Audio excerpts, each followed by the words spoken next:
This conversation with Beth Green came at a really good time for me, as I have been playing around in my mind with this duality of wanting to be a deeply spiritual person and seeing the world as something more than just matter, but also wanting to be a politically responsible person, a socially responsible person who participates in the creation of justice, who participates in the creation of a world that reverses climate change, that participates in the creation of a world that doesn't condone violence and genocide and all the things that are happening right now.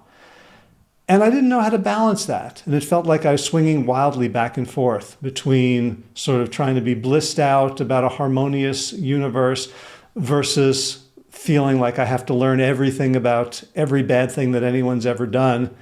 And this conversation with Beth Green has really helped me to come to an equilibrium, to come to a balance, to a place where I don't have to choose, I don't have to split the difference, where the one feeds the other. So that's what I got out of it. In the middle, you're going to see me come back with this Band-Aid. I just cut myself shaving a little while ago, if you're watching this on YouTube, because we cut about an hour.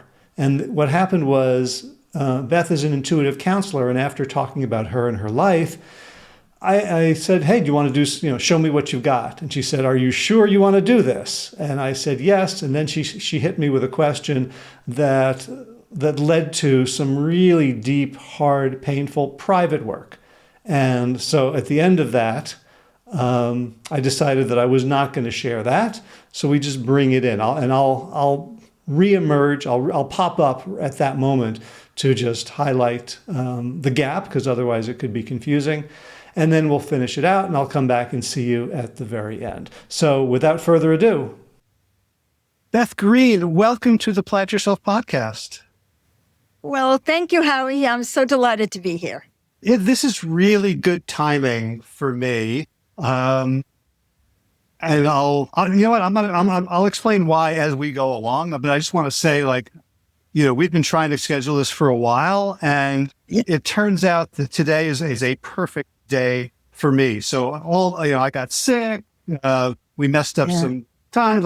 This is perfect. And so I'd like to begin by just welcoming you again and inviting you to just tell us a little bit about yourself, because you're so many different things and you have worn so many different hats and you have such a long trajectory of being really interesting and impactful and inspiring. I would love for you just to lead us into your life. Is this the 30-second version, the 3-minute version? I mean, like you said, there's so much to my life. 3 minutes, I could go on for an hour. Good. 3 minutes, okay. Beth Green in 3 minutes. Well, I was born in New York City in 1945. It's an interesting time to be born, because it was just coming to the end of the war, the end of the Holocaust. That's World War II, for those of you who are younger. And I think that, I don't know why I'm starting there. It seems crazy to me. My parents were working class Jewish family, working hard, no money, caring a lot about their children's education, that kind of push from the parents to become somebody. And I think that I always felt like I did have to become somebody. And, but I felt a conflict between becoming somebody, whatever that meant, becoming a college professor, being able to afford nice things. And this part of me that was just outraged by the way things were in society. I saw it when my father would take me to work. He was a hardware salesman, and he went from store to store trying to sell these little, what we call tchotchkes, coffee mugs and stuff like that. And he was not treated well. And I saw that immediately. And so I became very aware at a very young age, maybe like 5 years old, that there was power in society and that it was used abusively. And I think that became the source of the rest of my life. That's great. And all the choices that I made, both, on the political, social activist side, where, as I mentioned to you, at 9 years old, they were trying to expel me from elementary school. and because I had become a socialist, and because I was against the McCarthy, and because they added under God to the Pledge of Allegiance, and it didn't matter whether you were religious or not. That was, bad news. That's church and state, right? And then I read about the Spanish Civil War and all of that. And I finally got into an Ivy League college after horrendous illnesses. And, I could barely move or breathe. But my parents were so happy, right? So you outgrew all the childish meshuggahs, and now you're going to become a real person? Is that what? Yeah, I was going to go to school, and I was going to have a career and all of that. And I had been in bed for about a year and a half before that. So that was a very difficult transition for me. And I was still sick. And I really didn't know what that meant. But I wrote a letter to the New York Times about banning the bomb. And it was published all over the world. And I was scared because I was told not to walk, not to go to the bathroom except to pee. I couldn't take a shower for a year and a half. So I was really, really restricted, but I felt this urge to say something. And so I wrote this letter to New York Times and dared to walk to the corner and drop it in the mailbox, which I was told I could die if I did that, right? And then I went off to college where I had a scholarship. Okay. Let's pause there. We'll do this in chunks. Oh, I know I'm going on too much. No, that was 3 minutes. That's what I asked for. But but I have questions. So okay. So I guess the first one, knowing sort of working class East Coast Jewish life, and of course there's a gamut. Socialism was not something unfamiliar to that generation. I'm curious. Do you think your dad took you around with him to kind of show you what it was like? Oh my God, no, not my parents. Socialism was not alive or well in my family. My parents were trying just to survive. That was, they were gutless. I shouldn't put it that way. It sounds so judgmental, but they weren't particularly courageous people. They were timid people. They were the children of immigrants. They came out of the Depression. And no, they didn't say a word. This all came from me. I don't know where it came from. I saw McCarthy on television. I said, whoever he's against, I am for. And then I read a book about the Spanish Civil War, and I was 9 years old, and I was very impressionable. And it was obvious, who were the good guys and who were the bad guys. And then seeing my father never said anything about it. I see. I just saw it and felt it. And I'm an empath because, as you know, I became a counselor many years later. I'm an intuitively guided counselor, and I'm an empath, and I feel people's pain. And I saw the way the immigrants were being treated even back then.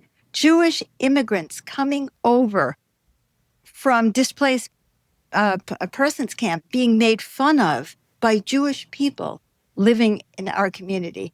I was 5 years old, and I was furious with my parents and their friends. And I said, you can't tell a book by its cover. And my mother never forgot that. That didn't come from them. So they were very conventional and were scared. The favorite phrase in our house was, what will the neighbors think? Ooh, That's how I was raised. Wow, so you must have been a handful. But only mentally, because I was always weak and always sick. So what could I do? So, can I ask about that? What was the illness that you? Okay. Well, when I was a child, I was born with something called EDS, which is the Ehlers-Danlos syndrome, which is a weakness in the connective tissue. And I had a lot of problems. It was hard for me to walk, and my nose bled, and I bled easily and all of that. But then when I was 15, I got rheumatic fever, and I had many illnesses along the line. And then when I had rheumatic fever, that was like a death sentence at the time. And so they put me on phenobarbital and 21 aspirin a day and prophylactic penicillin. And I was told not to move and just to stay still. That's what they felt would save my life. So I never recovered, because when I came out of that, my health was ruined, and I never got it back, and it became worse and worse over time. And yet you're how old now? 80 years old. Can you believe I've made it this long? It's just because I'm ornery. Yeah.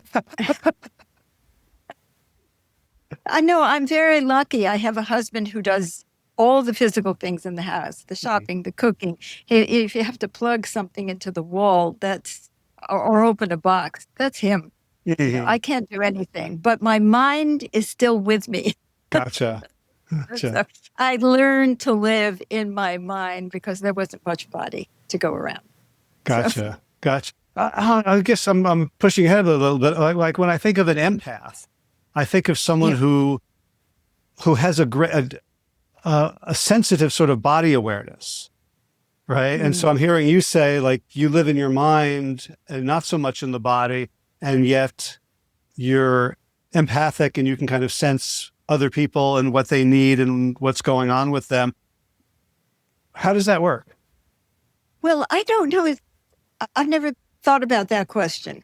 I feel in my body, I have pain, I have fatigue, I have a lot of, I have a lot of bodily sensations. So I don't live in my mind from that perspective. It's just that I can't do much with my body. And that was true even as a child when I went to elementary school, when I went to gym. I couldn't do one thing. Not one thing that the other children did. So there was obviously something going on with this body of mine. But I think it's part of my sensitivity. I'm just very sensitive. I'm sensitive to chemicals. But I do feel, I feel people's pain. And I don't only feel it in my body, I just feel it in my whole being. And it's a very difficult place to be. And it's especially difficult now when so many people are suffering. It's not just me. The whole world is suffering, and people are scared, and people are oppressed, and people are hysterical. And, it's a very, very hard time to be sensitive. And it's a hard time to be alive, to watch what's going on in our nation. Yeah. So continuing your story, you became, I would say sort of, progressive activist. Yes. So I do want to finish that because there was this piece about being at Smith College, which was a fancy girls' school. And I had no friends. I was talking about socialism to these girls who came from the upper class and were having coming out parties, and didn't know anything about the life of other people. And it was a very weird thing. There was a Jewish quota, by the way. Somehow I got into the Jewish quota. And that's a maximum, not a minimum. Oh, maximum, yes. Right, exactly. There's a maximum. How many Jews you could count on the head of a pin. So, but what happened in that first year when I wrote this letter to the New York Times, it spread around the world. It was put on a Pete Seeger album and all of that. And I didn't even know it was published. I just walked to the mailbox, dropped this letter, and suddenly I get a call from my parents. Is this you? This letter was published in the New York Times. And I started getting letters from all over the world. And it resonated, Howard. It was like the first time in my life I didn't feel alone. There were people all over the world. It was read on, public radio in New York City. And so I've never been this famous. And then I was 16 years old, right? That was my moment of fame. But anyway, I knew finally that there were others out there that really cared and that were concerned about the same kind of things that I was. And because I was a very lonely, isolated child, as you can imagine. And the college got wind of it because somebody from some rabbi there, he wasn't a rabbi, of course, but some social worker there had seen my letter. It was published in books and so on. And they told the administration, and the administration came down on me and tried to get me out of that school as quickly as possible. And it was against nuclear proliferation That's all it was. I wrote a personal letter as a 16-year-old. It's like very personal. It's like I'm a 16-year-old and I'm watching my world go, towards oblivion, and the things that I was afraid of, radiation and so on. And some students contacted me from some of the Ivy League schools and asked me if I wanted to go march around the White House. Now, I'm telling you this story because it's like the pivotal moment of life, that you don't even know that it's going to be so important that the students asked me if I wanted to go on this hunger march in Washington to march around the White House. And I said, of course, yes, right? Uh-huh. So now, So if my math is correct, Kennedy had just been elected. that's right. Kennedy was in office. It was, I'm pretty sure it was 1961 by that time, I guess. Oh, please don't even try to follow my math or my memory. Okay. I have never, since childhood, I have no memory. And so so I assumed there was going to be thousands of us, right? There's 14 students marching around the White House. 14. And my picture ends up on the front page of the New York Times. And my parents don't know I'm there. And then I get another call. Was that you walking around? My poor parents are having a heart attack. They spent their whole lives trying to get their daughter into college, into a better life than they had, all the opportunities that they didn't have. And now there I am on the front page of the New York Times. And in order to go to that demonstration, I had to cut any class. And I was very honorable. And I told the administration, I have to cut this class. It was on a day you weren't supposed to cut classes in the day. And they said they were going to teach me a lesson I'd never forget. They would punish me if I went. And when these students came, and I'm telling you the story, I think, because it's really important now. You know, I have a million stories about my life that I could tell you could go on for years about all the things that I have faced because of politics or spirituality. But I knew I was going to be punished. And when those kids came and picked me up, these perfect strangers, right? I sat in that car and I was terrified. I was terrified. Everything that my parents had hoped for was about to go down the drain because I knew they would be ruthless. And I didn't jump out of the car. I went. And why I'm telling you this makes, I feel like crying about this. It's really odd. I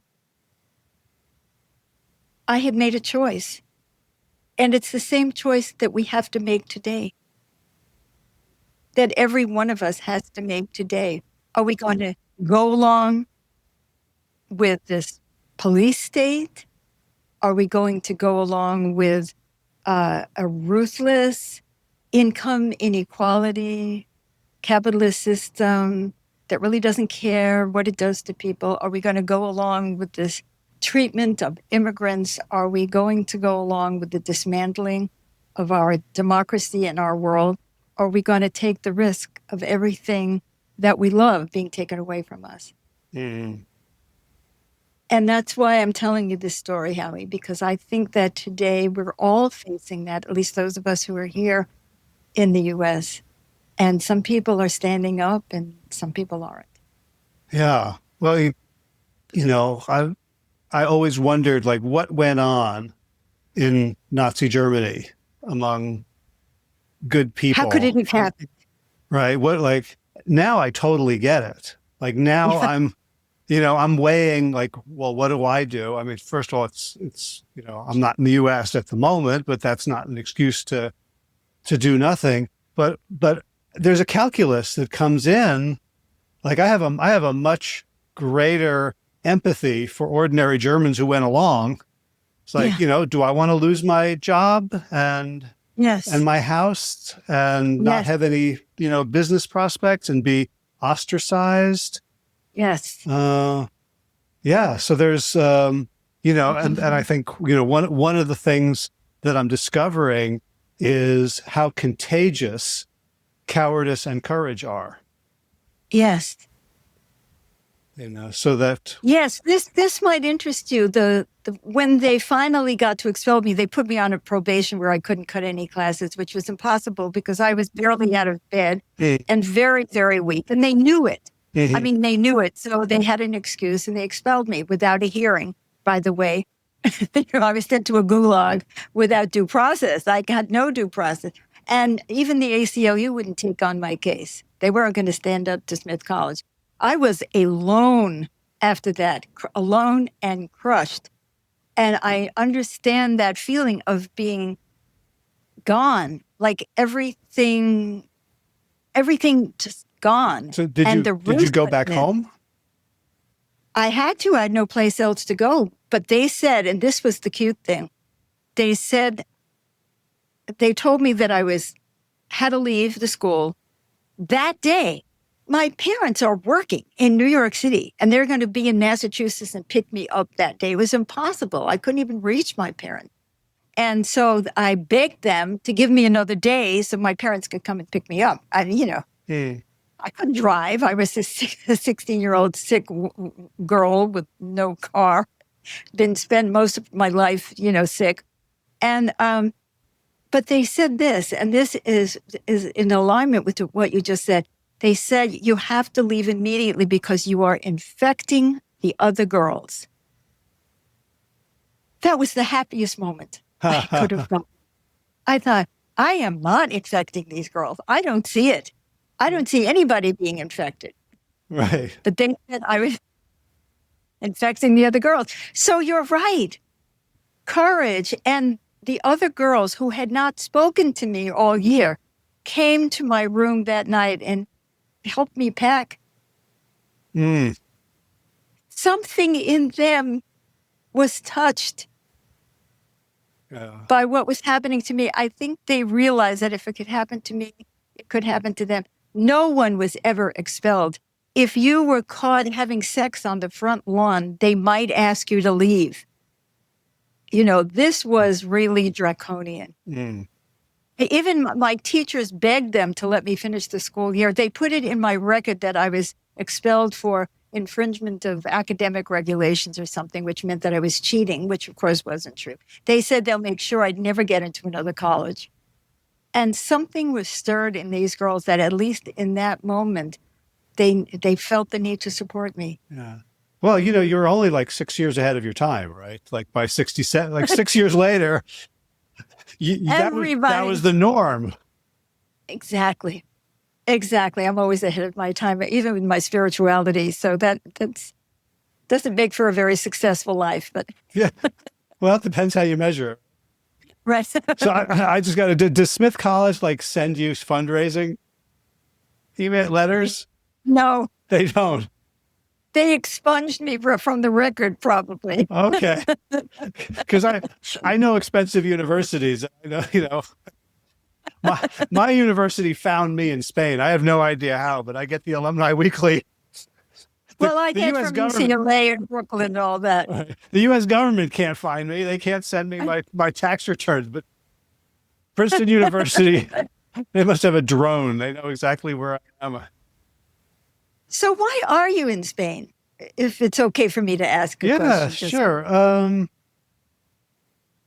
Partly the immediate reason is we have two kids, adults, who can't see themselves succeeding in a brutally capitalist society.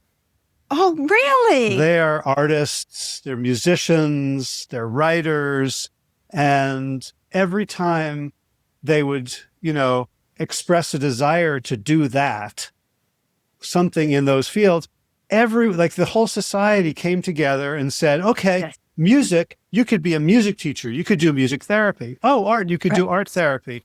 Oh, writing, yes. You could, art, you could do commercial art, and yes. Everything was, how do you monetize this? Oh God, yes. And there's got to be a world in which human creativity is valued as a social good.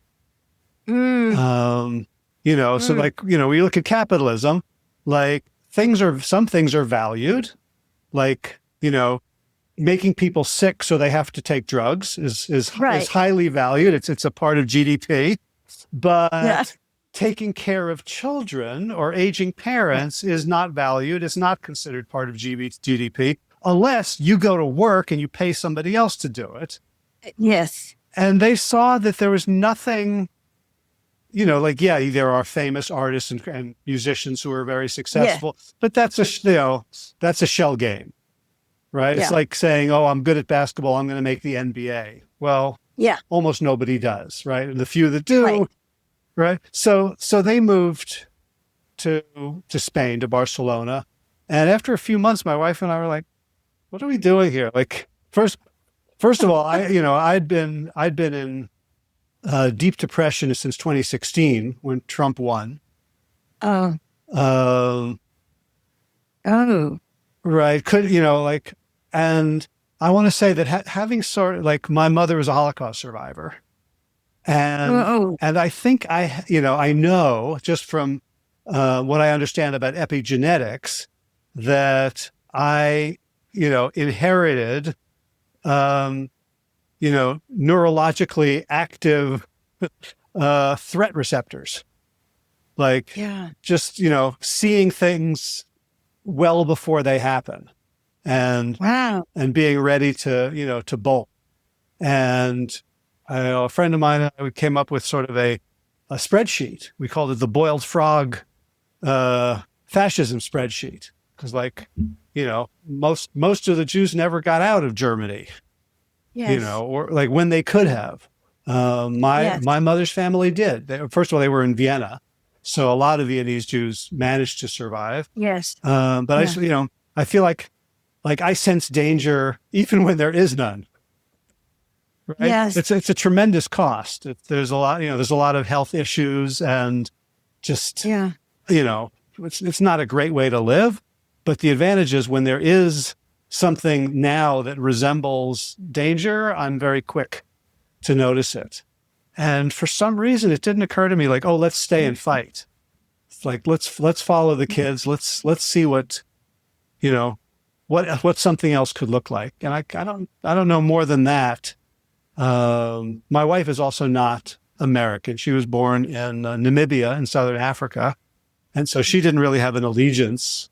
Hmm. So we went on an adventure, and we're still here 2 years later. I love it. Hey, if it weren't for the drought, I would consider moving to Spain or Portugal. Yeah. But I'm so freaked out about the drought and the death of trees. That is, and by the way, I'm a musician. I don't know if you know that. I totally understand what you're talking about. Totally. And talking about that, if I can sort of twist that into a political conversation. Yeah. Yeah. Okay. It's about housework. See, I was the West Coast coordinator of the Wages for Housework campaign from 1974 to 78. That's when it was really getting going. And the whole concept was that, Marx was talking, I actually was a Marxist. I don't mean that I was like a Soviet communist or a Maoist or anything, but I read Marx and I thought, this guy makes sense. Somehow he knew all those years ago what was going to happen. And, but one of the things that he talked about is the value of labor, is what it costs to reproduce labor power. So what women do and have done forever, traditionally in most societies, is raise the next generation and take care of the workers. And sometimes be the workers too, the second job. And so the whole role of women in society is to reproduce the working class, or to reproduce the CEOs, and to take care of them when they come home, assuage their bruised egos and feed them and do all of those kinds of things. So it's all about nurturance. And you see, what you are talking about, I associate with being an artist is about feeding the soul. And it's not a commodity. So women's work of housework has no value, and taking care of the earth has no value. And nothing that has to do with nurturance and caring has value. What the idea was, give the man a wage that somehow is going to keep everybody alive, but the women weren't going to be paid for the work, and that's why women had no power. And that came from Selma James, that women have no power because we didn't get paid for the primary work that we do. And I'm taking that and extrapolating that to our whole society does not care for people or the earth, because that is not what capitalism values. It's exactly what you're talking about. And And it totally fits into the treatment of artists, spiritual people, even counselors, people who are taking care of the human soul. Yeah. It has no value because it can't be sold. And the capitalists, they take they sell your product and give you what you need to survive, and they keep the rest. And that's the beginning and end of it. I mean, it's really that simple if you really look at it. It's really that simple. They keep the rest. That's how they accumulate wealth, by not paying you the value of your work. And so, you keep doing that. And then, of course, money breeds money and all of that. And it will inevitably lead to what we see today, which is this obscene difference between what the people on top and what the people on the bottom are receiving. But it really comes down to see what we believe, my organization, The Stream, is that the purpose of society is to take care of the needs of people and the earth. And that is the only purpose to have a society. And that's the only purpose of an economy. Why do you have an economy? You think about the old days. I mean, you bartered chickens and pigs. You needed a chicken, I needed a pig. And so we were taking care of our needs, our collective needs.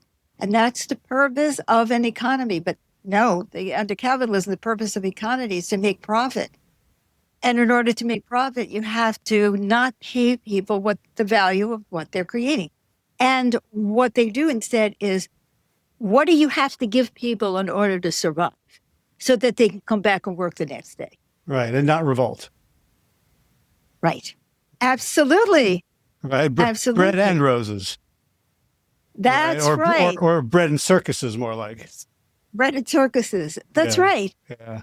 That's right. And in fact, Marx even talked about back in the middle of the 19th century, and it's been like a lot of years since I read these books. I'm 80 now. Maybe I read them when I was 19, but I still remember certain things really clearly. And because it made sense, it's like, oh yeah, of course. And he talked about how there was going to come a time because of technology that it was going to take less and less and less and less and less time to produce the goods. And what are you going to do with all these people? Because then they might have time. Mm.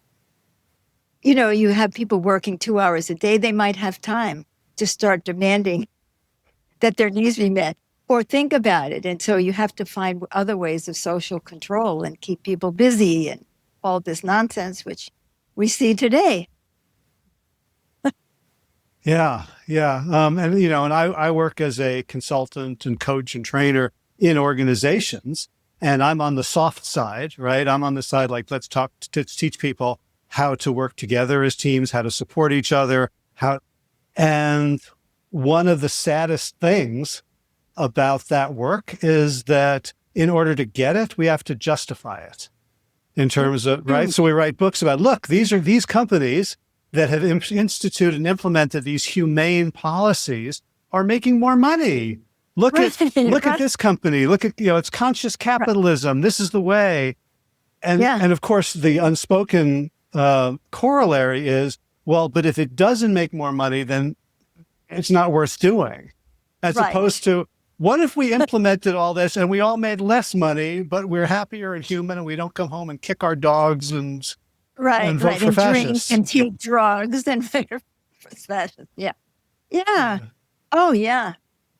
That's good. And so, well, how is your business doing in this environment? Well, I mean, that's when I started, I said, this is a really good time to talk to you, because I've actually been spending this week doing very sort of deep strategic thinking about who I am and what do I want to do, and how do I want to support, I love the needs of people and the earth, to bring about, to help people in relationship, to help people interbe with the whole world, with the living earth, to create regeneration as opposed to further destruction.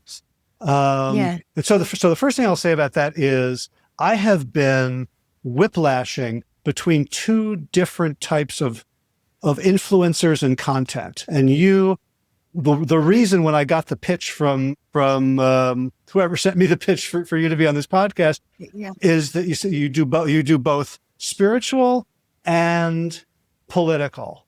So Yes. the political people I read and listen to are brilliant, and they're really angry, and they're I know, and I outraged, can't. and they're Oh God. pissed off. And Yeah. so people, so I adore these people. They're sort of like Chris Hedges and Yeah. Yanis Varoufakis, the former Minister of Finance of Greece, who's head of started an organization called Democracy 25 for Europe. Jason Hickel, who wrote a book called Less is More about how, the intersection of capitalism and the climate crisis.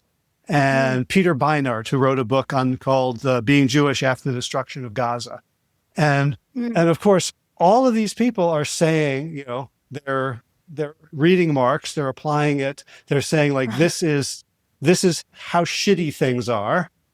And I feel like, I need to know this in order to really understand the world. Because there was a time, my dad was a Trotskyite labor leader, ILGWU. He was, when I was a kid, he was the director of education for the local 9 of the United Auto Workers. He was a Teamsters trustee, like labor was his whole life. And as I went out into the world, I kind of got seduced by capitalism a little bit. Because when you don't look at the externalities, when you don't look at the whole system, it seems like, oh, look, this new system has brought so much prosperity and excitement and new stuff. So it was really important for me to get back to these very, very, socialist, angry systems thinker roots. And all I could feel was that I was just overwhelmed and I was judgmental and angry, and there was no work that I wanted to do. And then I would read these spiritual teachers. So some of my favorites were Rupert Spira and Adyashanti, teachers of non-dualism.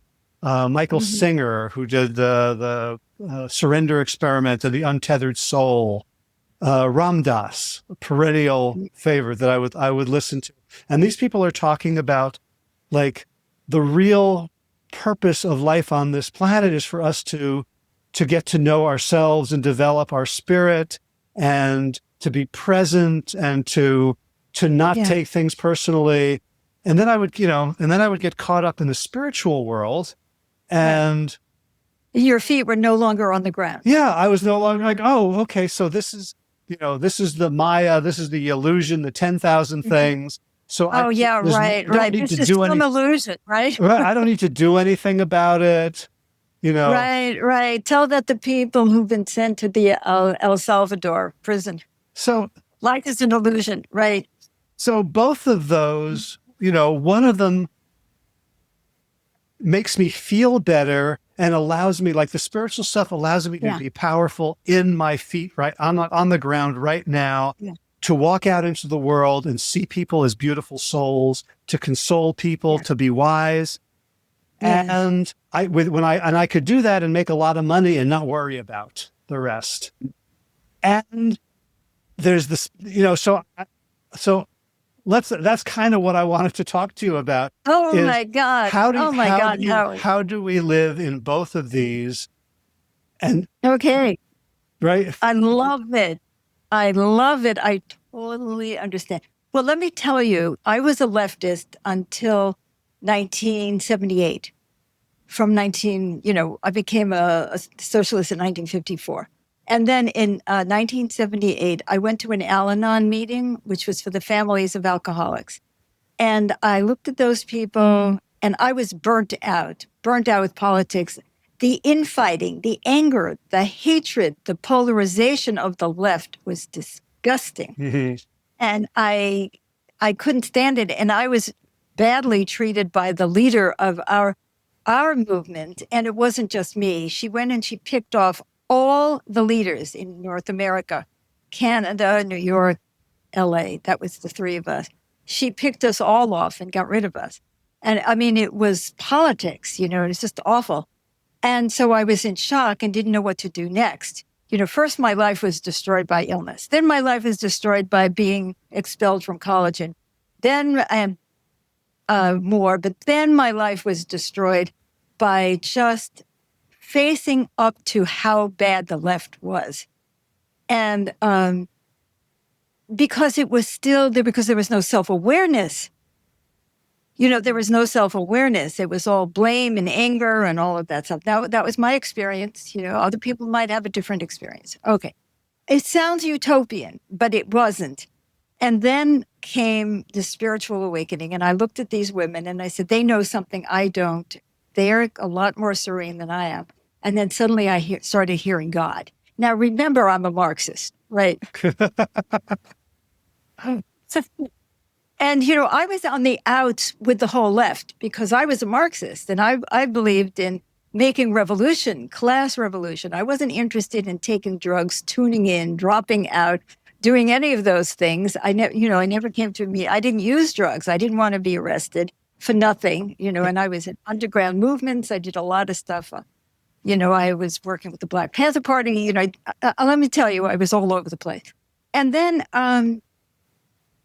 I just what am I supposed to do? And I started hearing this inner voice and it's telling me what to do. And it said, don't read anything. Don't study with anything. Don't do any of those things. I didn't read anybody. And just be a blank slate that I can write on. So I started listening to this inner voice. That I had spirit guides. I listened to God and all of that. I started writing books that I didn't know anything about, doing tapes about topics that I didn't know what I was going to talk about until the tape recorder was on. That was in the day when we used tapes. And I was just a channel. And then in 1984, my friends on the other side, they said, it's time for you to own what you know. And so we're leaving. So all these guides disappeared on me. And I will tell you that it was such an education because I'm going to give you an example. Sometimes I use past lives as a therapeutic modality in those days. And I very rarely do that now. And I said, are there really past lives? And the inner voice said, what do you care? If it's useful, use it. Uh-huh. And I said, well, do you exist? I mean, it was Lord Maitreya and it was KH. And I had names for these guys and they were in books. I was guided to go to a library and go to a shelf in that library, never been in there before, put my hand on this book, take it down, open the book, and it said The Brotherhood of the Light. And I had just been told to call my guides brother. And they said, okay, close the book now and put it away. So, this was wild. I had a wild life. I'd be told, you're going to buy this house. And I did, all kinds of stuff. I was really, really guided. But then I said, do you exist? And they said, what do you care? And in later years, and I wrote a book called Sacred Union, The Healing of God, they told me to say that God is not perfect and that there is no perfect God and that God is evolving and that we are aspects of God in the process of evolution and that we are aspects of God, that we are healing God, that God is not healing us because God is the totality of all being. God is the rapist and the saint. Well, I just want to tell you that went over like a lead balloon. Just like my Marxism went over badly with the movement, my spirituality went over really badly with people who wanted an easy way into nirvana. And I didn't give it to them. It was all about self-awareness. And I did. When I published the book, Sacred Union, The Healing of God, I lost half of my clients. One more time, I had to take a chance on saying what I believed and being very unpopular. It's the whole mark of my life. And then I kept evolving. And then one day God said, there is no God. And so you need to tell people there is no God. I am a spiritual teacher. I am the leader of a spiritual organization. That's how I made my living is people came to me. I was a counselor. I'm a really good counselor. I have the capacity to see into people and to see what's going on with them that they don't want anybody to see. And that sometimes is good, and sometimes people hate it, because people don't want the truth, really, generally speaking. And so whatever it was that I felt guided, I needed to do. And I wrote a book called Living with Reality. And it was very down to earth. And I have a book called The Handbook for the Inner Revolution. And I saw that there was never going to be a revolution if there wasn't an inner revolution, because the ego is behind it all. And there's the answer, is until we overcome the toxic domination of ego, we will always be an ego. There is ego in spirituality. The ego hijacks spirituality. We have all these gurus, and then there's manifestation consciousness. Oh, I'm visualizing, such and such, and there is no objective reality.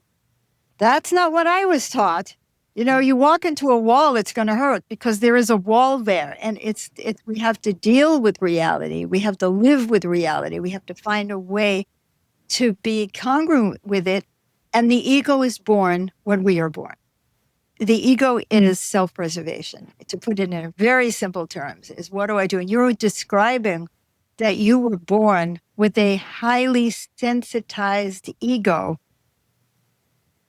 of looking for danger, and you became conditioned to do that. And so my goal is to help people to overcome the conditioning that makes us defensive, fear-based, and also makes us try to rise above it. Because we are really one, and I talk about it in very concrete terms, how we are one. I couldn't live a day without all the other people in this world who have raised my food and paved the road and, who made the cloth. This is nonsense that I'm an individual. There is no individual. We're all raised in a culture, and that culture indoctrinates us from the beginning. We don't even have an individual thought, but we're all part of the whole. And the more we become aware of how conditioned we are, and the more we are willing to stand up to the traditional thinking, whether it's spiritual thinking or political thinking, that's the beginning of actually looking at things as they really are, staying in a calm place, because I believe that we need that calm that spirituality can bring us. That calm place to look at things objectively so we can think, and so that we can learn to respond. And my book, Living with Reality, is 688 pages. And it is full of tools. And it's a program. It's like it's a self-study, and it's free on the internet. I put all my stuff on the internet free because I want to help. And it goes back to, how do we deal with the domination of ego when we live in a world where everybody else's ego is fighting with us? Mm. And it starts in the family, where you have to get the attention of mommy. And who are you competing with in order to get mommy's attention? And do you even care if mommy is falling on her face and dead tired? How we need to reprogram ourselves to start thinking of the whole. Mm. So that's how I combine them. It's not putting this together with that. It's that this is that. That it's all about overcoming the domination of ego, finding that objectivity, the willingness to see the truth, and to recognize that we are not individuals. I once asked God, who am I? Who am I? I'm a Marxist, and suddenly I'm channeling these, and I'm getting all this good stuff, from somewhere. Who am I? And God said, look in the stream. And he said, look in the stream. He said, you are the drop of water that's different from all the rest. I'm looking at the stream, and I said, oh, God's a Zen monk, huh? Oh, absolutely. I said, which drop is that? And he said, that's my point. Uh-huh. There is no drop of water different from all the rest. And we're all part of that. And I even know that anything I'm thinking, somebody else is thinking. Mm. So because I'm part of the collective. Yeah. Can I ask a distinction that I would want to make? I'd like to hear your take on it.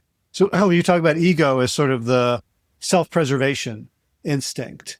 Most of the work that I do, I would say, is very much aligned in terms, I love when you talk about looking objectively at reality, and the self-preservation instinct that helps me jump out of the road when a car's coming is not ego. However, that is the proper use of the ego. The ego is supposed to tell you when you need to put on a sweater. The ego is supposed to tell you that there's a train coming down the tracks. But it's not supposed to take you over. It's not supposed to dominate you. You need self-preservation because you're an individual.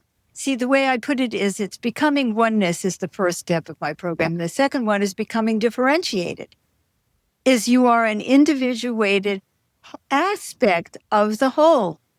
And you've got to be able to take care of yourself or you won't exist to even do anything beyond that. But that is not being dominated. You're not being dominated. You're using it properly. Yeah. So the work that I do, it's largely based in sort of neurology and brain science. So neuroscience around, and the discovery that around that I've fallen into a good crowd. I've fallen in with a good crowd around this idea of memory reconsolidation, which is this idea that the reason I'm scared of a confrontation, that my body gets tense, I get angry, is because somehow I have learned to that is a lethal threat. It's the same as the car or the saber-toothed tiger. And we now know, for people who are certainly willing, how to create experiences that create a disconfirmation of that. And I'm wondering, as you hear that, does that feel like it's... Oh, absolutely. I totally believe in that. I've always believed in that. It's just using different words.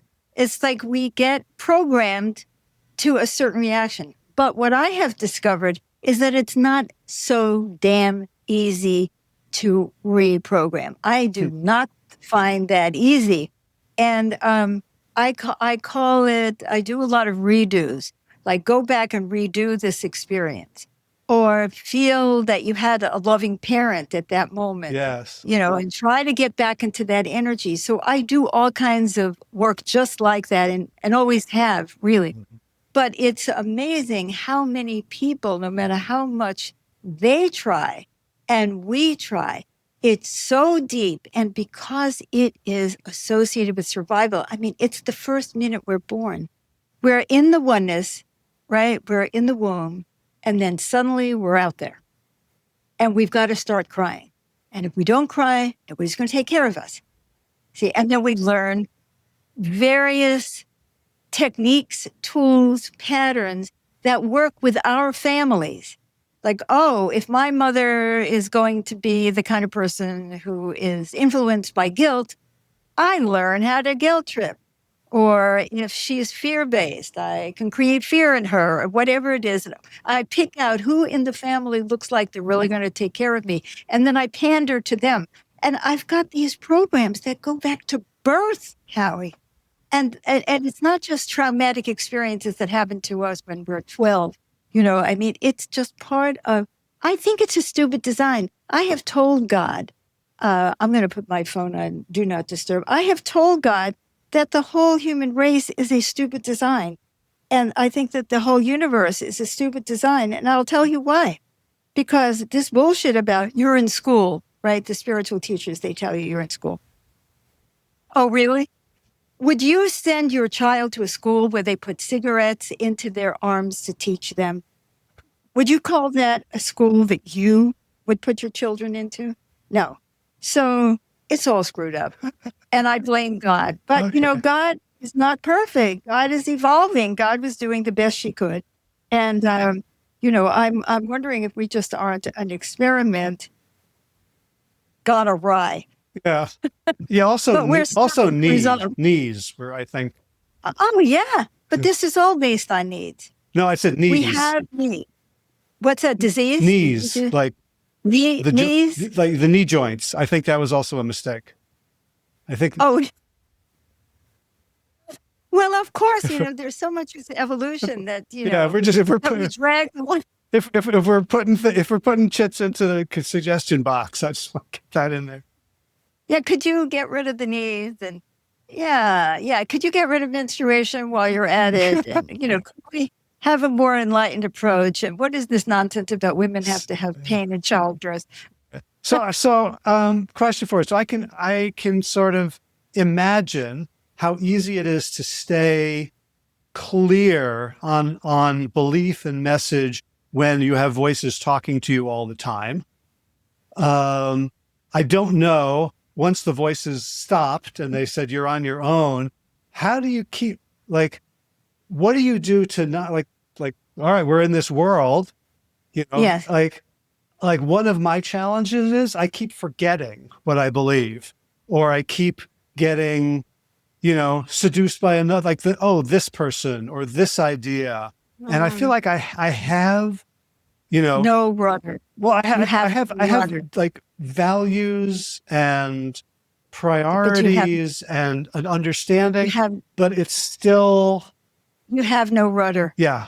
I'm telling you, Howie. I mean, I'm not using my empathetic, I actually counseling wish you skills would. When on you you. said you like counselor, like I would love to hear what comes through, and I'm fine sharing it. Like, Really, I'm not sure you really know what you're asking for. I mean, you really want, I can do a session for you anytime, right now, if you want. let's Is do it. that what you're asking? Okay.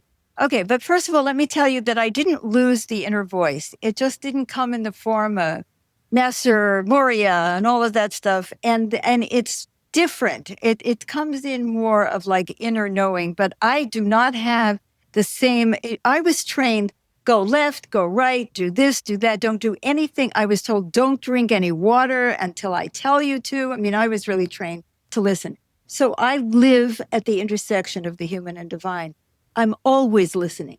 I'm always being guided. And that is the way that I work. So I just wanted to clarify that. So I still have guidance, but boy, it's not easy the way it used to be. But I'm also not as stupid as I used to be, because God told me, here's another one of those God things. I wrote a book called Gospel Aphorism. God said that decisions should be made at the intersection of intuition, observation, experience, and common sense. And you need to be able to bring all of those things together. It's like the integration of consciousness. It is integration. We have to become integrated. So long story. You should look at my book, Living with Reality. It's really full of this, like, that's so obvious. Yeah, I will say Okay. I didn't prepare for this interview by doing much beyond looking at your website and watching a couple of videos. So, there's interviews where I've read the book and redlined everything, and this is not one of those. So I'm looking forward to the follow up. But I hope it's still helping people, get to know you. Yeah, I'm sure it is. And remember, it's at I call it healingartsnetwork.org. And it's got all my books. It's got music. It's got videos. It's got blogs from the old days. I mean, it's just full of stuff. And it's all free, healingartsnetwork.org. My current website is thestream.info, where you can get the new Declaration of Independence. See, that was one of the things God said to me like a couple months ago. You need to write the new Declaration of Independence. And I sat down and wrote it. And it's about not only what we're against, but what we're for, and validating that we have a right to stop this government because we've done it before. But yeah, it's a revolution. So if you really want me to work with you, I would be delighted, and you can always cut it out if it's too revealing, because you have to be very honest with me. Yeah. And with yourself. Okay. Okay.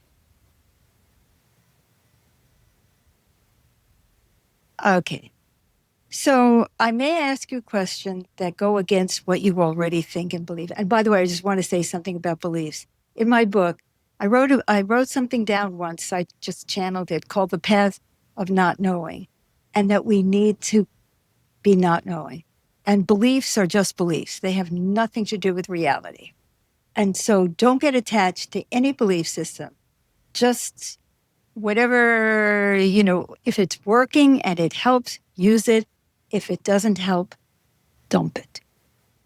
That's what I was taught about beliefs. Sure. Like it's a helpful belief to think that there is going to be a street when you walk out the door, because then to put your shoes on, you can walk out. But then if you get there and there's been an earthquake, there is no street. Yeah. So And so when our beliefs are being confronted by reality, most people will choose their beliefs over reality. Yeah. That's part of their survival. And so saying that we have a lot of beliefs about ourselves, especially if we've done a lot of therapy or introspection, and I'm asking you to throw out everything you think you know about you. Okay. So the first question that popped into my mind in 1 second was, why do you hate your mother? Ooh. You sure you want to go on? So I did say yes. And that first question, as you could see, was pretty dark and deep. And we ended up having almost an hour session on it.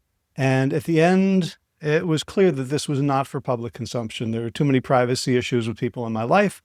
And you'll just have to take my word for it that it was remarkable and amazing and eye-opening and liberating in a lot of really positive ways. So I'm going to bring us back in at the very, very tail end when I'm getting some feedback and a little bit of debriefing from Beth, and then we go into our close.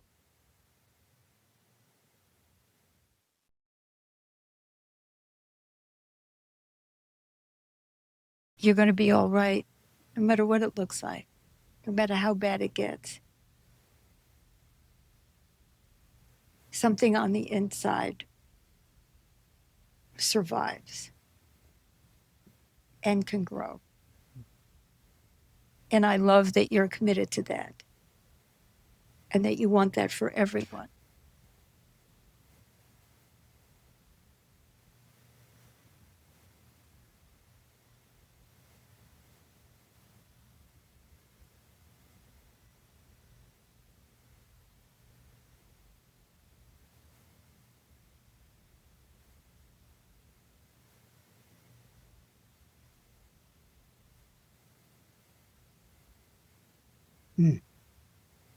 By the way, something you don't know about me is that I have been a consultant to some people in business too. Uh-huh. Because what I found out is that people are people wherever they are. Yeah. And if you have a business problem, it's usually you have a people problem. Uh-huh. Right. So I understand that. And they don't want to hear it either. Yeah. Because there's so many things that feel threatened when we break out of the status quo. Mm-hmm. But, you know. Well, I really appreciate the work you just did with me. Oh, good. So you don't feel the same way, like this isn't fitting? Oh, it hasn't hit me like, you know, so I'm not going to appease you by saying, Don't. so it Don't doesn't feel 100%, but there's certainly enough. And the exercise that you invited me to do is, I can see its value, and I think there's more to come. I think I'll be in touch to kind of continue. Right. And I'll also, I want to share this with my family and get their opinion on like because I think this is very valuable, and I would love to share as much as would be respectful to share on the podcast. And that just might mean some light editing. Whatever you do, I don't care. Yeah. You know, it's really totally up to you. I know you would disclose a lot of personal things, and that's up to you. And yes, of course, it's not complete. It's like, this is the first volley. And, you know, if you see me again, you'll see that I'm going to come in from a completely different angle the next time, because I just follow guidance. Mm-hmm. The guidance might be next time, why did you hate your sister? Or why do you love your mother? Or who knows what it is. Uh-huh. So I just follow my guidance, and we take each piece as it comes up, because that's it. I feel from my experience that every behavior has roots, and a lot of them. And until you pull out every root, you're still stuck. Yeah. But less and less stuck. And so we have to go into deep places to get to those roots. So I absolutely respect that and understand that. I wouldn't expect it to be any different. But it's like, okay, here's the first shaking up of the story. Some insights you didn't have before, and some understanding, and you will start filling in some of the blanks yourself, because you'll suddenly say, you know, I just like you did with that story about the sister. Yeah. Was it the sister? Yeah. That you said, oh, all of a sudden you saw it, and you will see a lot. So I hope you do come back. And but in any case, it's been just great talking to you. Well, likewise, I really appreciate your perspective, which is so grounded in common sense, and I haven't heard most of it before. So it's the sort of thing like you hear something, and then I feel like I always knew it. So that Yes. Didn't I tell you about my book? You read Living with Reality. Everything you read says, well, I knew that. Yeah. But that's the great thing, because we do know it, but we don't know it. Yeah. So, yeah. So that's really So as we close, let people know how they can follow you. What are the main websites and ways that people can get in touch, and what can you do for them? Okay. Well, I'm a counselor, so I can, if you're interested in learning more about my counseling, and I've been doing it since 1980, so I'm old in the tooth, but I'm experienced, and and you can find out more about my counseling and me at bethgreen.org. All right. And that's BETHGREEN.org. If you're interested in my free books and music, which can be very helpful, they're at healingartsnetwork.org. And my nonprofit is called thestream.info. 1983, God told me to call my work The Stream. And I said, what is the stream? And God said, it's the process of becoming who you already are. And I always like that. I love these aphorisms. I could never be that smart. I love that stuff. You know what I mean? It makes me look so enlightened, but I'm not. It's just like, oh, that's a great one. And but the stream.info, you can see more about our organization and how we've been mobilizing to create a positive vision for change, not just to be opposed to what's happening, but to also to look at the things that underlie it, why it came to be, and what we can do about it. You can sign the new Declaration of Independence that you can find there. And there is something called Next Steps, which is the stream.info/next steps. And that's a really cool, easy to access page that has a bunch of stuff on it. You'll see lots of links to my work, but not necessarily my healing work, my counseling, which is what I do for a living. I have to say, I have to make a living somehow. Sure. And I love to hear, and people can write to me at beth@thestream.info. I love to hear from people, and I want to hear what people are feeling about what we can do in order to fight for a positive vision. And that answers your question. How do I get away from that negativity of the left? And how do I get away from that airy-fairy stuff that says reality doesn't exist? Well, you have a positive vision of what you're fighting for, and you fight for it. And, and you know that in order to fight for it, you have to touch people's hearts. I don't believe that we should divide people between Republicans and Democrats and independents and progressives. I think that people are all suffering, and I want to speak to that. And so that's my approach, is speak to our common pain, recognize that some people have become so twisted by their negative experiences, because each person has a story of their own of abuse. It's not just political. Everybody has suffered. Everybody does suffer. I believe that. I believe every CEO suffers, because we live in a dehumanizing society. So there it is. And if you ever want to talk to me again, I'm available. Well, thank you. Yeah, Beth Green, this has been such a beautiful conversation from my perspective. If you've really given me steps towards healing, like I said, I came to you in this particular moment with these things coming to a head, and you not only helped me philosophically and strategically, but really helped me dig down to my own root of why this dichotomy exists and the energy that's been sustaining it. And so I'm so grateful. I'm so glad, Howie. I'm very, very appreciative of this opportunity. And I want to get out there and I want to speak as much as possible. I don't care if it's big or small, if I'm on the front page of the New York Times or the last page of the Podunk News. You just never know when you're going to reach a kindred spirit and touch somebody's heart and make a difference for them. And that's the best we can do now, isn't it? Yeah. Yeah.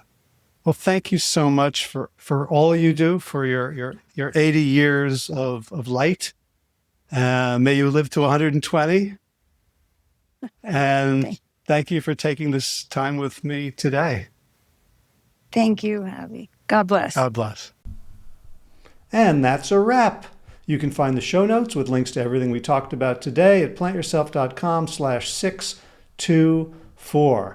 Okay, movement news. Had a good workout today. I have been strengthening myself. I took a lot of time off, relaxed, and I'm kind of back. And today felt good. I was actually huffing and puffing without feeling too queasy or dizzy. So I'm looking forward to getting back and preparing for various Ultima tournaments coming up in the coming months. That's about it for me for this week. As always, be well, my friends.